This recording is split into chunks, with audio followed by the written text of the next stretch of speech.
Okay. Hello, everyone. Thank you for joining for the Mentoring 365 SciComm and Multimedia Circle panel event. We have a wonderful group of panelists here who do just awesome work in general on SciComm in general, and are going to talk about how they have incorporated multimedia in order to further their SciComm goals.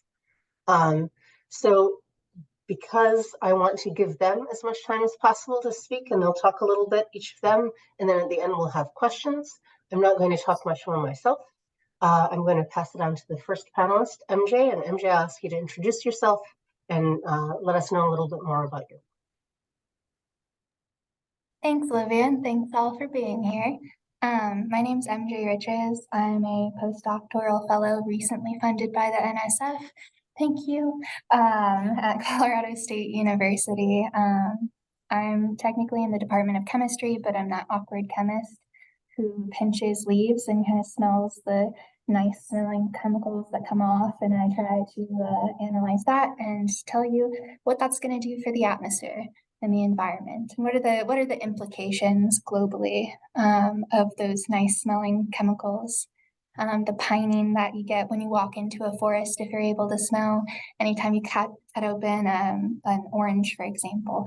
All those nice chemicals, I'm there, I study them. Lab-wise, that looks both exciting and boring because sometimes I'm sitting here at a computer looking up my results and trying to analyze them and coding. I don't do coding well. I'm sorry, I hate to break it to you. I'm one of those people. Other times it's exciting because I'm out in the field and I am actively pinching and tickling plants. Sometimes I'm on the ground, sometimes I'm on a tower. Most often I am in a hammock. And I tell you that because those are the two dichotomy, right? That's the dichotomy of my existence for science.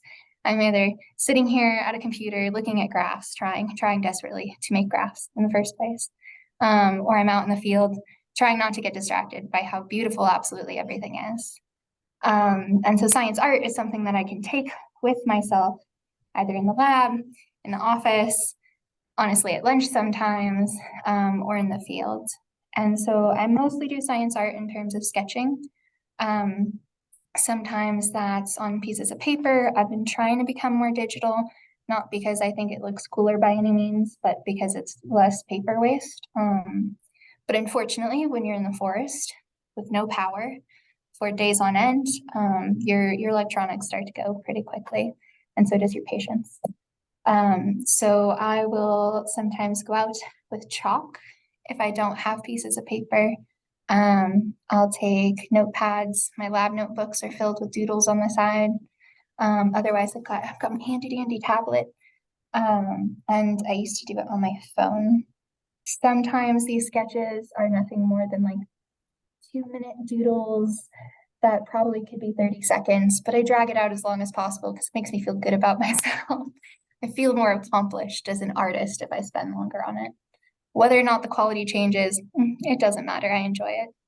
So I'll do anything from short doodles to sketching out something well in advance and building up upon it. Sometimes that's coming up with an idea and building up over the course of a few weeks. Sometimes you get this really good idea and you crank it out right away. And so yesterday, for example, I got edits back from a fellow colleague of mine, and it was one of those red walls of text. And I used to be so terrified of that red wall of edits. But I was so inspired yesterday because we had a talk about how much energy and effort she had put into it and how every one of those edits meant that she spent the time for me to make my research as best as it can be. And that inspired a doodle. And so I doodled shortly after meeting with her when I was supposed to be looking at the edits. I doodled at home and I posted it on Twitter, which tends to be where I post most of my shared art. But you can do art and not share it online either. I do a lot locally with scientists who are trying to become science artists or scientists who have no interest in science art, but want to make their science more accessible. And so I'll work with other scientists here at CSU, for example, and in the chemistry department, on how especially to make chemicals actually interesting to people other than sticks and balls, and some of them are red sometimes. And so we try to figure out story making through art that ways. Oh my, I can add my handle on Twitter in the chat in a moment. I think the big thing that I've learned over the years is that it is scary to do art, and this is something that I'm still very, very much overcoming. Sometimes it's easier than others, but at the end of the day, I do it because I enjoy it. And I hate to break it to anyone here who's interested, I'm not doing it for you. I do it because it helps me get through science. It helps me think about what I'm doing. It helps me connect with the community. And whether I'm doing art with other scientists or whether I'm doing them for outreach events, let's say introduce a girl to STEM days.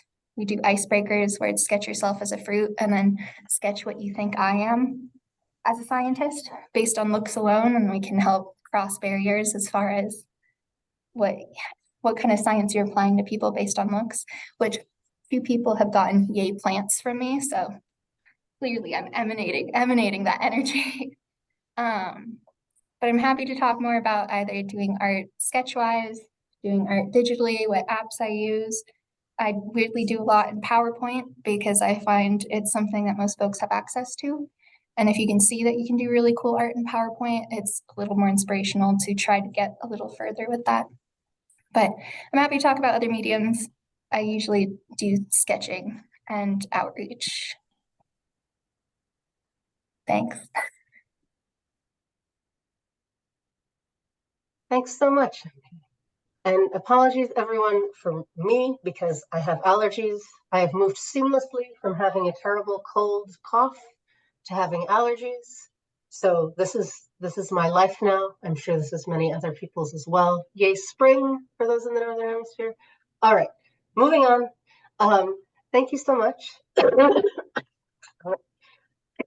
Rudy, may I ask you to introduce yourself and tell a little bit about what you do? Sure. Hi, everyone. I'm Rudy. I'm a PhD student at the University of Wisconsin-Madison, and I study paleoclimate and sea level generally, but my science communication is not really related to my research at all. I make a podcast called Under Our Feet. I'm in the middle of my second season. I'm based in Wisconsin, so my first season was sort of a temporal walk through the geologic history of Wisconsin. And I'm currently releasing episodes from the second season, which is about PFAS forever chemicals, which you might have heard about in the news, but sort of going beyond the headlines of another place contaminated to look at both the chemistry of the chemicals, the history of the chemicals, but also specifically, since I'm a geologist, how they move through groundwater. And what unique things about their chemistry make them more easily moving through those systems. So I do this audio-based storytelling, and which is kind of a odd choice in some ways because geology is a very visual and spatial discipline. But I think if it has some advantages too. First is that I think people really connect to audio stories. I think there's a reason that podcasts are really popular. There's something about listening to someone speak that brings you in and like is very intimate to have someone in your earbuds. But I think also from the scientist perspective, to be able to explain a complex geologic concept through your words makes you have to know it really well and think about it really clearly and really crystallize what you're trying to communicate. So I think it's not only helpful for the audience, but also for the people that I interview and for myself. And yeah, I guess I would say that when I started this, I saw there's a lot of geology podcasts, and like Shane and Third Pod from the Sun is awesome, that are focused on just interviews and sort of the scientist journey perspective. And so I wanted to do something a little different and really make it about narrative and storytelling of the science itself. So and connected to themes. So it's a little different than some of the other geology podcasts that are out there. And then I guess I don't even know if my second season counts as geology much anymore, because that's really just a small piece of it. And I'm talking to policy experts and health, like epidemiologists and chemists, and it's a little bit it's going out of my comfort zone for sure in a way the first season didn't. And so I guess like some of the things that I've learned doing this process over the last couple of the years is like the first thing is when you're doing science communication, one of the most important things you can do is like make the call the person that is the expert in what you want to talk about. I've found that people love to be interviewed, and that they appreciate having a platform to share their ideas. So I've gotten to connect to some really cool people just by sending them an email saying, hey, I do a small podcast, and do you want to be interviewed? And then talk to people that I really admire.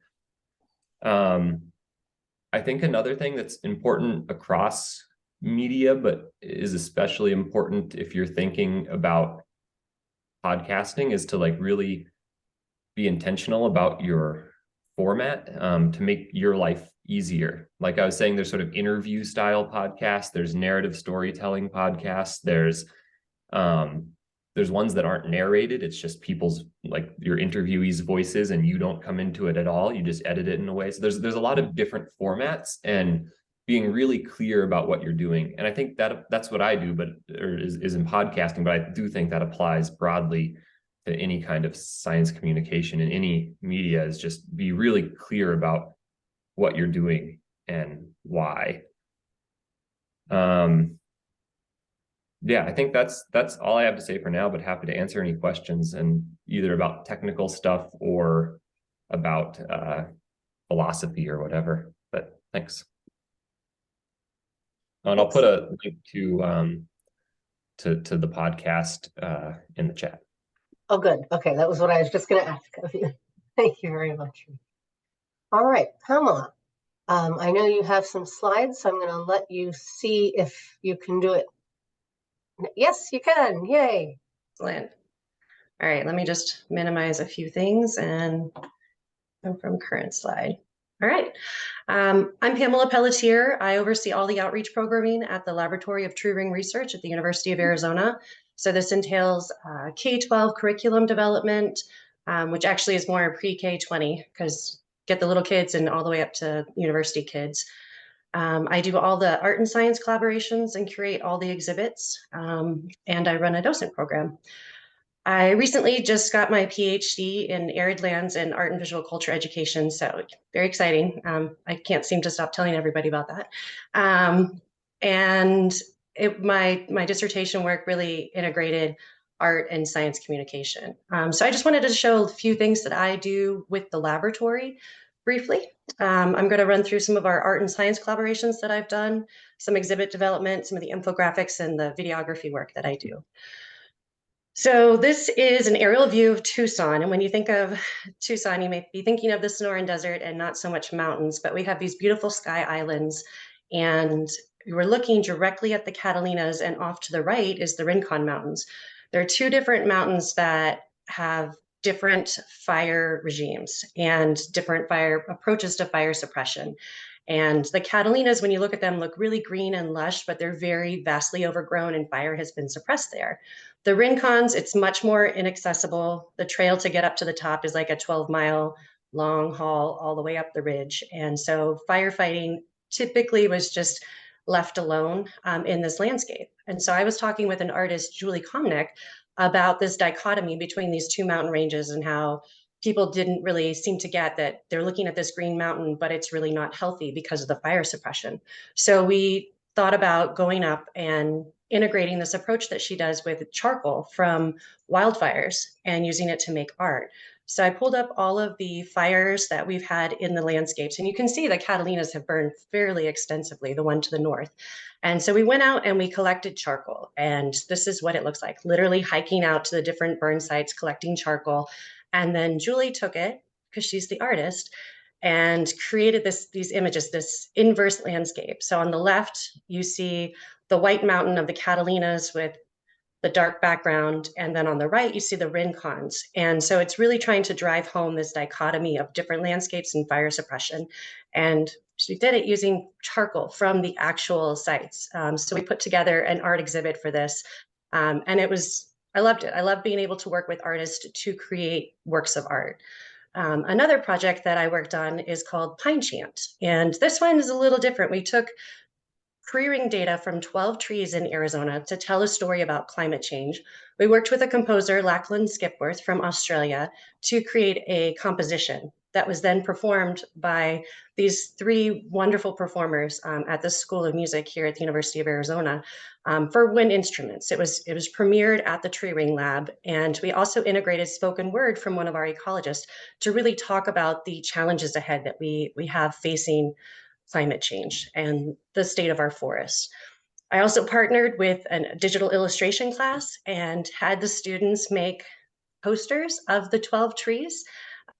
This is my favorite. It hangs in my office now. Perks of the job.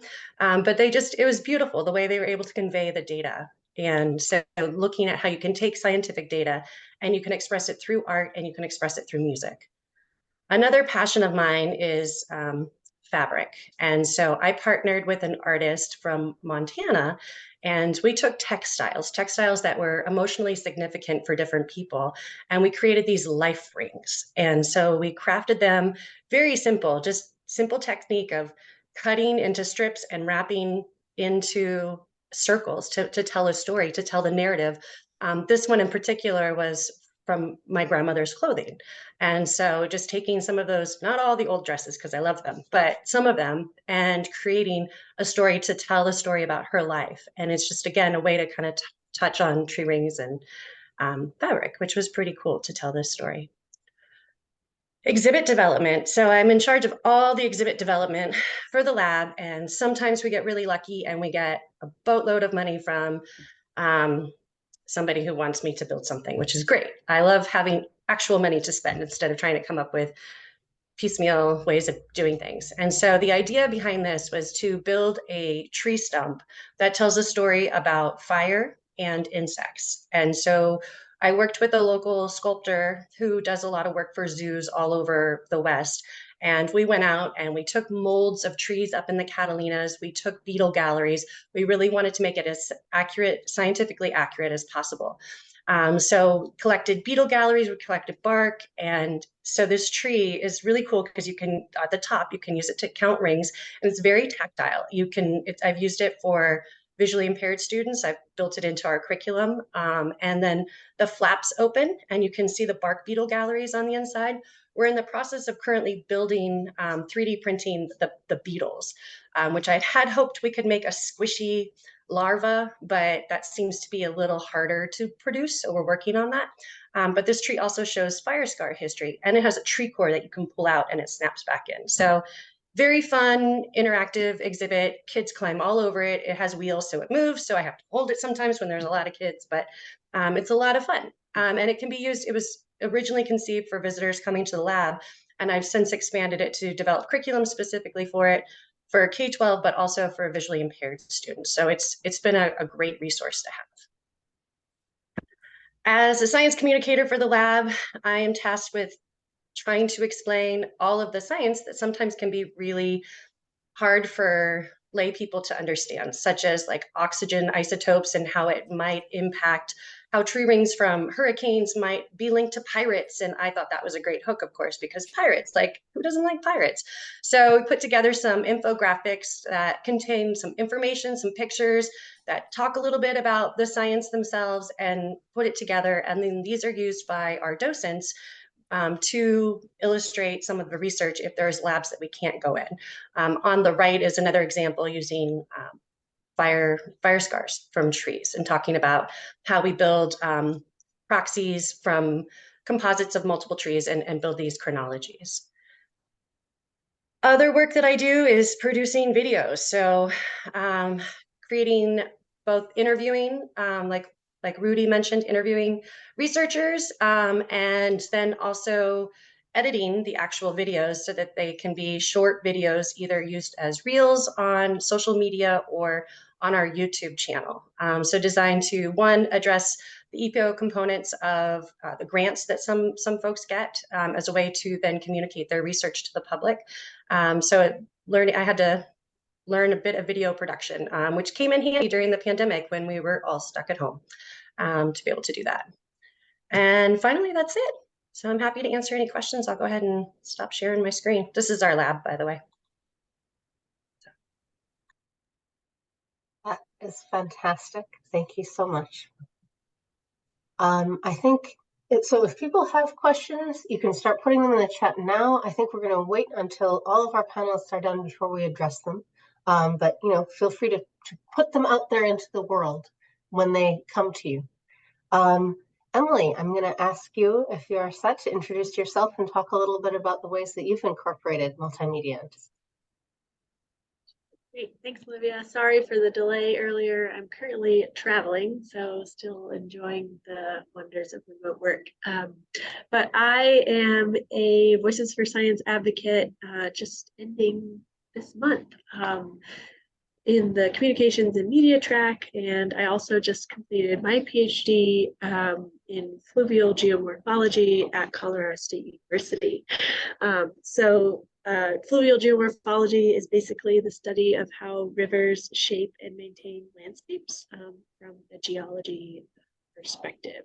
So I don't have any slides, but my passion for rivers and these beautiful ecosystems that I go out and do field work at and spend a lot of time thinking about really kind of permeates into how I think about communicating science. And so for me, I have been able to blend art and science to communicate science that I do and that occurs in my lab. So I am an illustrator and a graphic designer. I'm a photographer, all of these things that I kind of liked doing before graduate school, but I never really thought I had time for. And then I found there was just a need for these skills when I got into graduate school, especially in our lab, infographics and illustrations for papers and posters and all sorts of things. So I kind of got my feet wet doing that. And then I just found that I loved it. I got involved in Voices for Science and have just really found this amazing community of science communicators. So I do some digital photography and some paper and pen and pencil drawings, but mostly I use an iPad and Adobe products to do digital illustrations for both academic papers and kind of for my own fun. Misconceptions in my fields and things like that. What else? I think the main piece of advice to my mind when I think about these things is that for me, I love having a creative outlet and a way to kind of think about my research and what I do in a different way. And so for me, when I go to kind of shift my brain into the science communication illustration realm, it doesn't feel like work necessarily. And so my biggest piece of advice is, if you want to be communicating science, pick a mode that you really enjoy that isn't hard to get yourself to do it. So for me, like making a podcast would just be like worst possible thing I could do, but I love drawing, and so I'll go and do that. And so it's picking something that you already like doing, so that it won't feel, it'll feel fulfilling and purposeful when you're doing it. That is what I have found to help me. It's like it can feel like, well, I've got all this other stuff I'm doing with my job or my degree or whatever. Like, how am I going to fit SciComm in? But if you make it into something that fits well with what you're already doing, it's really easy and efficient to do more science communication. So that's my big thing. Happy to answer questions. I'll put the link to my website. Wonderful. Thank you so much. And yeah, Emily, that's a great point. And I didn't know that podcasting would be your own personal hell, but good to know now. So yeah, if people have questions, please, you can raise your hand, you can put them in the chat. I did have one that I was curious about for any or all of you, which is, have you noticed specific different reactions from people to the science that you've been talking about through your multimedia versus, otherwise, or because of that?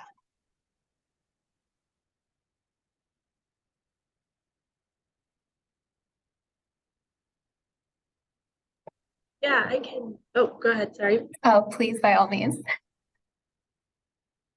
I was just thinking, so like I said, I just defended my PhD, and after all the science communication training and thinking a lot about like my science, but the community that needs, the river restoration community that needs to ingest and then use it.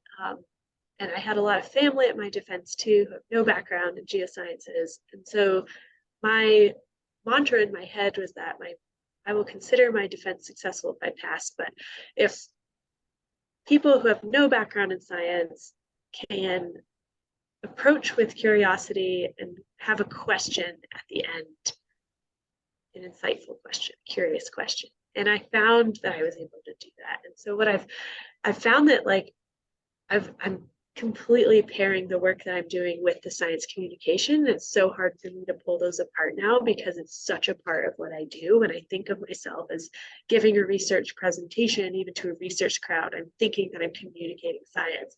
So what I've found when I use this less jargony language and I take the time to kind of explain things from the beginning, people just appreciate it. They're like, wow, I understood that. And I feel accepted and brought in as opposed to being talked down to. It's like all I wanted to be seen was as a human. And when you use kind of these tools for communication, you help people, you help bring them in. So I found it to be really effective and to kind of just increase the community of people who see themselves as like science literate, which is really fulfilling. I think I have a different story relating to other more seasoned scientists. We'll put it that way. Very well seasoned, finely aged wine scientists. I'm in a chemistry department. It's a lot of those like very, very classic kind of old school thinking scientists. And in order to get a PhD, we do a lot more, but three presentations. One of them is a summary of the literature in like year one. And so I had to try to understand some concept about thermal desorption and particles coming out and like depositing onto a surface, heating up, sending them off to the GC mass spec, racing the horses, lining up, seeing the results. And for me to think about it, I thought about it a lot more clearly when it was animated. So I did an animation, I did a presentation, and I got several comments from some very well-seasoned scientists that it was inappropriate to have kind of these drawings and stuff and these doodles and animations moving around on a slide, and that's not how you give presentations. This is not how you give scientific presentations. And at the time, I was very new, and I was like, oh my God, I'm screwed. I don't know what I'm doing. But a lot of other folks who weren't familiar with anything I was talking about came up and were like, hey, thank you, I understood that. Okay, then to our orals presentation or preliminary exams, I had another couple of very well-seasoned, these are very nice folks, mind you, they just mentally are comfortable with different things than I am. Had animations on that. I was really proud. I had upped my game. It had been a year and a half. I was thrilled. And then again, they were like, it doesn't matter if you improve the quality. A scientific presentation is not the place for this. I know luckily it wasn't just me, and throughout the years, many more people have started to use animations and illustrations and stuff, as opposed to a photo of a gray box that is my instrument. Like, I don't know how thrilling that is for them. But luckily the times have changed in that regard. But even then, I was still afraid. And then going up for my PhD defense, and I was like, you know what are they going to do? Not give me a PhD? I went all in. I was like, oh, we're going to animate this. We're going to animate that. Almost everything is illustrated just because, again, I can show you a gray box. It tells you nothing. I can tell you that these things react in the atmosphere. Great. The plant folks didn't know the chemistry enough. The chemistry folks didn't know the plant stuff enough. And so being interdisciplinary, I leaned into it. And by the time I finished, some of those well-seasoned scientists came up and they were like, you know what, this was an exception. This is where you could actually show it. And I was like, okay, cool. But aside from that type of go-backery with other more seasoned scientists, any scientists who are unfamiliar with the work, I've gotten a lot of praise and thanks and a lot better discussion afterwards because they have a more equal understanding of what we're doing. And so I'll even use them in presentations like Gordon Research Conferences, which are much, much smaller and very specific to your field. And usually everyone's at a much, I don't know, more unified space in their ability to talk about science. I even use it there just to help equal out the playing field. And aside from the comments that I'm now very amused by, at the time I was not amused by, aside from those, it's always been a really good engagement there. I can kind of echo along MJ's storyline. So my PhD primarily was in arid lands, which is interdisciplinary as long as you do quantitative research. And I am a qualitative researcher. So that was, first of all, just foreign. Like, what do you mean we're constructing meaning? Where's your numbers? Like, we need numbers on stuff. I'm like, well, I can give you some numbers, but I'm more interested in like, what are we feeling from this? And they're just like, whoa, whoa, whoa, whoa, feelings. No, feelings don't come into play here. And then when I said, oh, and by the way, I'm going to integrate art so that we can use and communicate the feelings, it was just, there was a lot of skepticism, let's just say, right, in the beginning. And so once I started utilizing the art to convey, then it seemed like the wheels were clicking and people were really getting it. And so from the academic side of things, I thought some of my research projects might be, well, they were pushing the envelope, but I really thought they were going to definitely push the envelope. And it turned out like they loved them. So in my PhD defense, the ones that I thought were going to like give me the hardest time, they were like, oh, it was great. Like, no questions, all good. And so just by using these visuals. And so being able to use different forms of media, I have found in all of the work I do, because I have to communicate to a variety of audiences, having those visuals to kind of back up the scientific language that you might be communicating about, but in a way that they can understand. For me, it's just been transformative.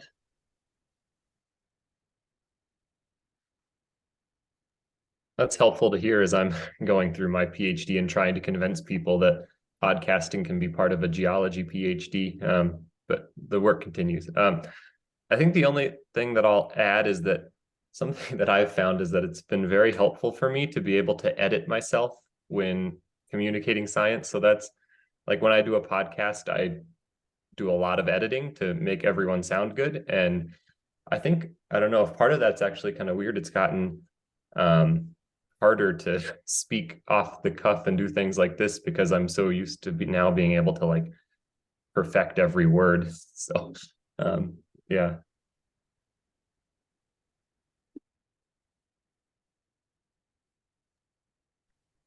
That's a really interesting point, Rudy, about that. And I think it makes an interesting point generally about how we sort of listen to, hear, absorb, have a look at what we're saying and how we're talking and how we're communicating about things. And I guess that would be one more question that I would ask of all of you. I don't want to, bogart the questions. If others have them, please put them in the chat or raise your hand. But would you say that your own approach maybe to science communication through art or even to science itself has shifted at all as you've done more multimedia, more art?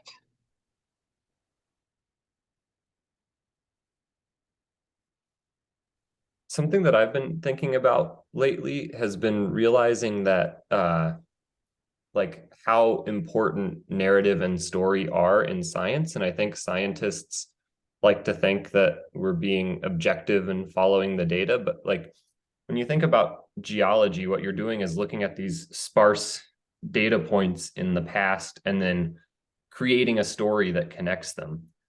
And I think acknowledging that and leaning into it is something that I've really learned from trying to turn science into story is that what I'm doing is no different really than what all geologists, at least that's what I'm familiar with, but probably other sciences too, are also doing, is storytelling. And I think that really opens up a whole world of not just honesty in science, but also opportunities where you can communicate it to people better, by if you're sort of aware of the sort of storytelling aspect of what you're doing as a scientist.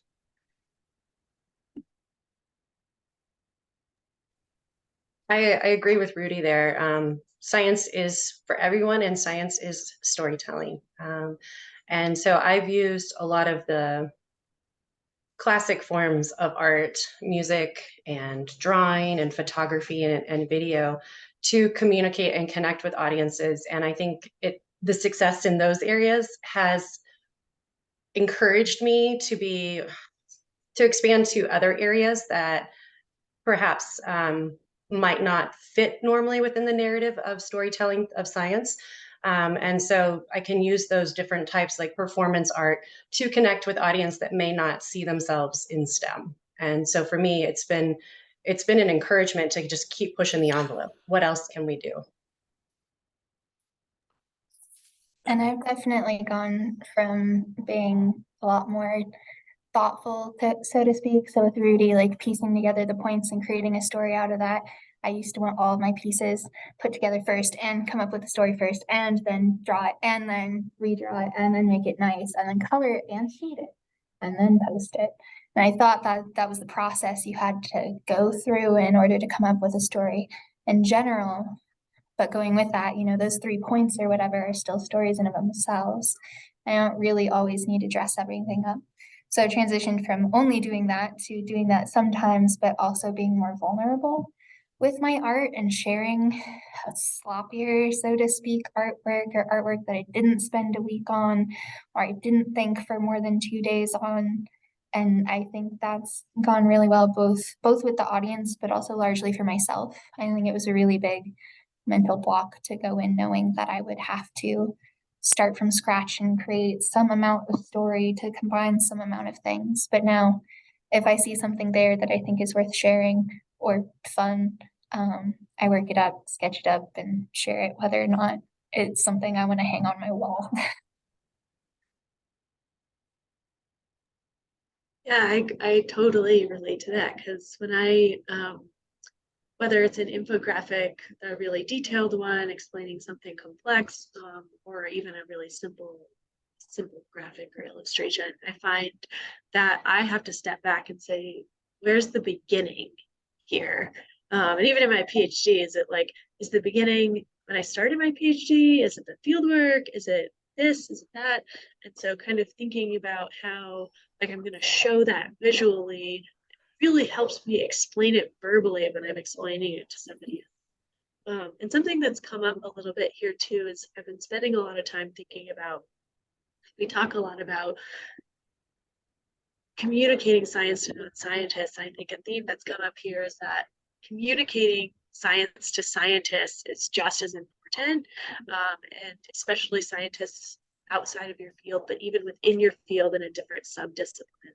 And I think that even though some of us have run into challenges, I think it's so important for us as science communicators to model how to do that, how to bring, other scientists in. Because they're, a structural geologist at my defense who doesn't do geomorphology or surficial processes, but I want him to understand just as much as, my dad. So I think that multimedia can be such a good way to bring people in and model how we can communicate science to anybody in a more accessible way.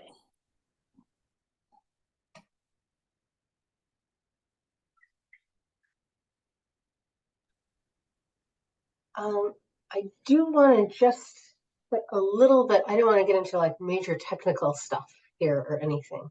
But I guess I would ask each of you if someone were interested in starting to do some multimedia that you do you have any recommendations for, say, schools to start or even resources to look at? websites, books, anything like that that you might recommend?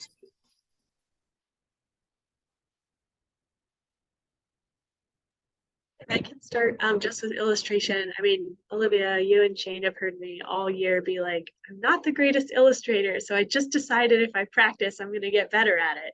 So I just carry a little sketchbook around when I'm sitting on a train and I'm traveling. And I don't even draw like things that are that interesting. I'll draw the window or the sign or just things to get the kind of muscle memory, just some more getting more comfortable with things like that. So if it's something visual that you want to be doing, just practice in any capacity and then get more comfortable. Absolutely. If you have something to write with and something to write on, and the ability to combine those two, go for it. If you're looking for inspiration or to convince yourself that it does not need to be Van Gogh quality, I personally like looking at the comments or the comics like XKCD stick figures telling stories. That is the basis of everything. There's a reason it's so popular. And if you can appreciate that for what it is, then chances are you can draw something and try to appreciate what you've drawn for what it is. Mostly about the story and the content. The aesthetics, definitely an up, but you can practice with those first. I'll echo the theme of practicing. I think I listen back to the earliest work I did, and it's like I've gotten a lot better, and it's the same with anything. But I think multimedia, because if you're not formally trained in it, can be intimidating to get into. I'm also going to post a link to a podcast with tips on making podcasts, but it goes beyond that. A couple of the episodes are about how to do good interviews, which I think are important for writing. If you're anything, basically, if you're talking to someone who you're interviewing, like it's really helpful to have tips on how to make those more interesting, like how to make them emotional, not just a list of facts, but it's full of really good tips. Like if you get someone to start repeating back dialogue, that's going to sound really good, or it's more interesting. If you're like, oh yeah, I was talking to this person and they said this and I said that, then all of a sudden their voice is engaged. So for audio, that makes it way better, but it's also just a good tip if you're interviewing someone for a written piece or any other reason.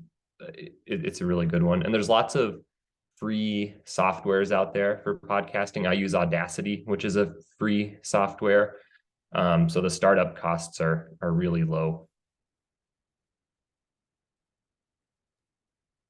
I think for me, I mean, I'm always taking pictures and using art. I'm a very poor sketcher of any kind. So I try to stick to other mediums that I can work through. So photography and videography. But the one thing I've really gotten into is performance, or even being able to like laugh at yourself while you're willing to laugh at yourself, while you're willing to communicate science. So when I'm working with the pre-K or through third graders, like I'll dress up as the wildfire fairy and I will go into a classroom in a costume and just really be that character who wants to talk about the importance of prescribed burns and why we need to have fire in the forest. And so would I go to a faculty meeting dressed as that? No, but I did once because I didn't have time to change. So like it wasn't overly fun. I had to take my crown off, but being willing to like laugh at yourself and being willing to just be like, yeah, this does seem silly if you see me walking down the street in this costume, but I connected with those kids, which was the whole goal of what I wanted to do. And so I think being willing to just take risks with stuff, even if you're not good at it. I mean, I sketch all the time and I suck at it, but I still do it. I just talk about my poor drawings of tree rings and stuff. But just give it a try. Who knows? You might find a passion for something that you didn't know you have before. And I see we have a couple questions in the chat. One is asking if the ways that you've communicated science have helped any of you to find new science career opportunities, or do you feel that your various podcasts or multimedia content has sort of highlighted you compared to your peers in some way, or have you seen any way in which it's supported some advance?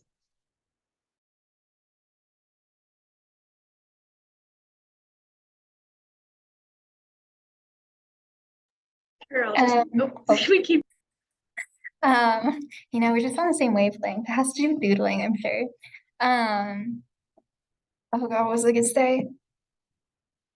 So one of the, or actually the grant that I got funded most recently has separate funding for an entire science communication portion, which Pamela, so glad to have met you virtually because it's about working with libraries to create an exhibit about ozone and how the chemicals plants emit make ozone and how that hurts the environment or helps depending on where you are.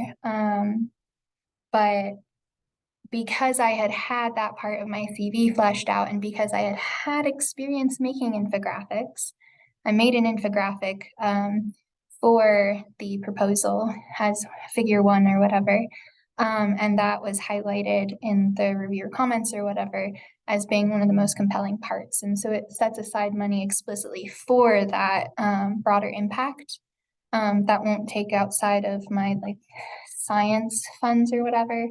And then likewise, I've gotten a bunch of other, like, not necessarily awards, but mentions and stuff for doing science art and science communication.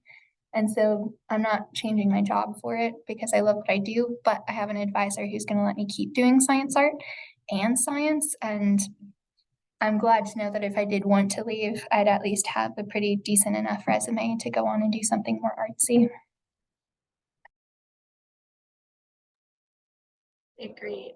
I would say like my career has like not completely changed, but changed so much for the better. Having done this multimedia work and continuing to do it, I've been asked. I'm giving a talk on Monday about combining science and art to a group of undergraduates in the college wanting to know how to like disrupt their careers, which I'm super excited about. And it's followed by like a sketching session led by somebody else. I've given a talk at AGU about science communication. I've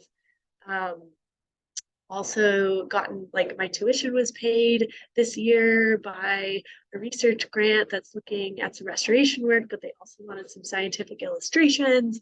And so I'm getting to do that. And so it's like, you tell people you're a scientific artist and they're like, how can we pay? Not always, but I've gone like, how can we get that kind of service involved?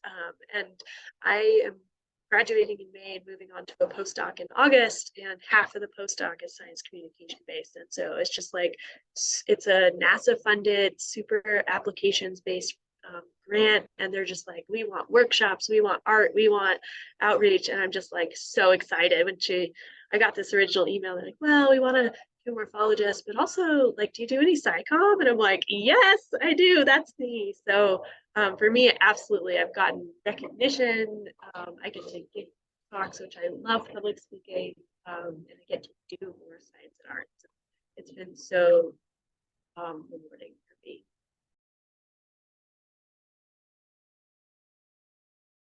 So SciComm is like my job, and that's what I do all day long. And it's been great with working with researchers to kind of branch out when we're working on grant proposals together to go, instead of like, okay, we're gonna put in some money for some curriculum development, or we'll do this. And instead now I can say, hey, how about we work on building a theater piece, and we use that, and we can put some funds in to pay for production or costumes, and then we're going to do the performance on these nights, and we're going to reach these.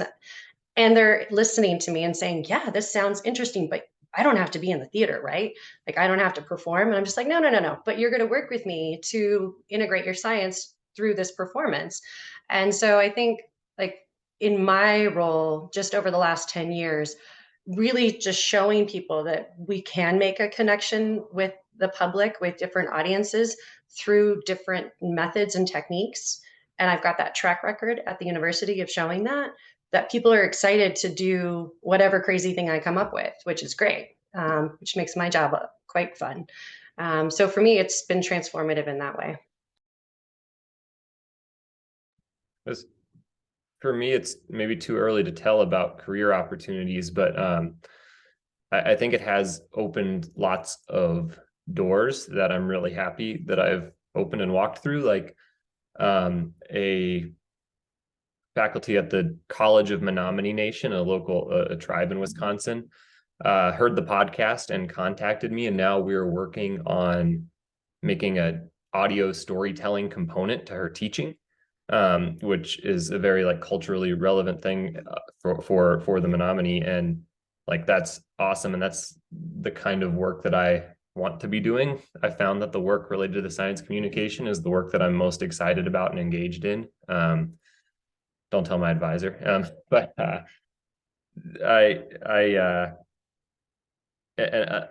so I think like it opens a lot of doors. Like Emily said, there's lots of appetite for it, and people are really interested in science communication right now. And I think by doing something like multimedia, that differentiates you versus like writing. Writing is great, writing is really important, but there's lots of writers. There's less artists and theater people and podcasters. Likewise, I have a good friend who's doing a lot of video work, and he's finishing his PhD now, but has a whole like plan to just dive into doing video work that the PhD gave him the time to explore. So I've never met anyone who's doing multimedia science communication who doesn't find many opportunities because of it.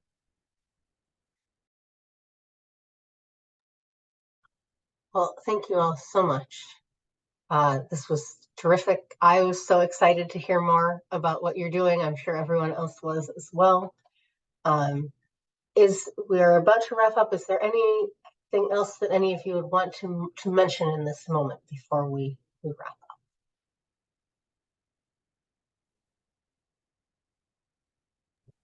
I think it's super cool that you're here and that you're interested. I think it's safe to say that any of us would be hopefully comfortable if y'all reached out and had questions, and that you shouldn't be afraid to ask questions. And I do really, really, really think it's cool that you're here. Second that happy questions, and also, if you pick something, you're like, oh, I'm gonna like science this way. Don't like it? Okay, pivot. Not the end of the world. Science communication science can be communicated in any medium. Imagine. So pick one, try it out, try something else.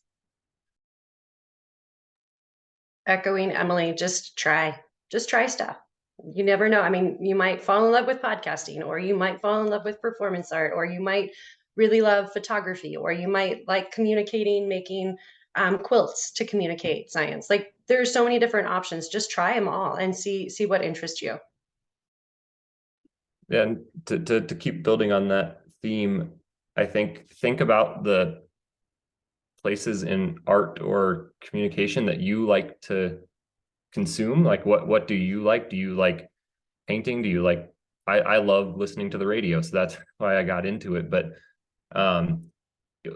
as an expert in science, that's like the core that you can build off of to really do the things you're interested in and try out things that you like to put out what you receive. I'm sort of struggling to find the right word there, but yeah, find the things you love to see in the world and make more of them using your expertise.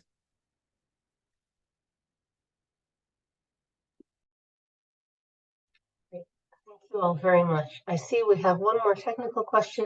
What I will do is I will follow up via the mentoring circle about that. So I will ask all of the panelists for any additional resources, any tech or software or programs that they like, and I'll put that within the discussion board of the circle so that we can have some of that information there. Thank you all again so much. Thanks to everyone for being here. I hope that this has inspired you, and have a great rest of the day. Bye. Thanks, everyone. Thanks for the opportunity, Olivia. Thank you. Thank you very much. Thanks a lot.